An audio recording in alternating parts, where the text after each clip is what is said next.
তো আমি তাদের যে বিচার প্রার্থনার যে আকুতি, সে আকুতির সঙ্গে আমি অবশ্যই সমব্যথী।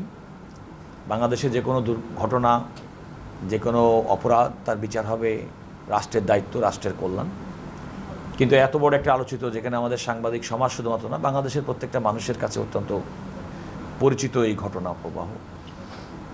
তো আমরা আজকের আপনাদের কথার পরিপ্রেক্ষিতে, বিশেষ করে মেঘ, আমি সবসময় সে ছোটোবেলায় দেখেছি ঘটনার অব্যবহিত পরে আমার তদন্তকারী কর্মকর্তারা বলেছেন অতি সম্প্রতি তার মেমোরি থেকে যা আসছে সেগুলো সে রিট্রিভ করার চেষ্টা করেছেন। আমাকে বলেছে আপনার সঙ্গে কথা বলেছে। আপনার আম্মা কি আছেন? আপনার আম্মা আছেন?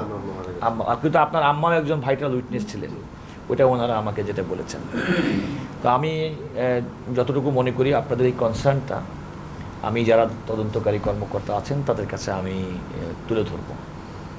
ইনফ্যাক্ট আপনাদের সঙ্গে আমি আমার অফিসে চায়ের দাওয়াত দিচ্ছি, আপনারা আসেন, এবং আমি ওনাদের কাছে আপনাদের এই আবেগের জায়গাটা, আপনাদের এই উৎকণ্ঠার জায়গাটা, এটা আমি তুলে ধরবো, এটুকু আমি বলতে পারি। আমার কথার মধ্যে থেকে আপনি ইনপুট করেন না। আমি ঘটনা প্রবাহ বললাম, আমি কোনো মন্তব্য করি নাই। এই যে আপনার হতাশা এগুলো হচ্ছে রাজনৈতিক বক্তব্য, রাজনীতি বলবেন। আমি বলছি আমি একজন আইনজীবী, আইনের মধ্যে, কাঠামোর মধ্যে, তথ্য প্রমাণের মধ্যে যতটুকু আমার জানা, ওনারা আসছে ওনাদের বলার জন্য সেটুকু বললাম। সুতরাং this is the harsh reality, যেটা বলছি। আমি তো আপনাকে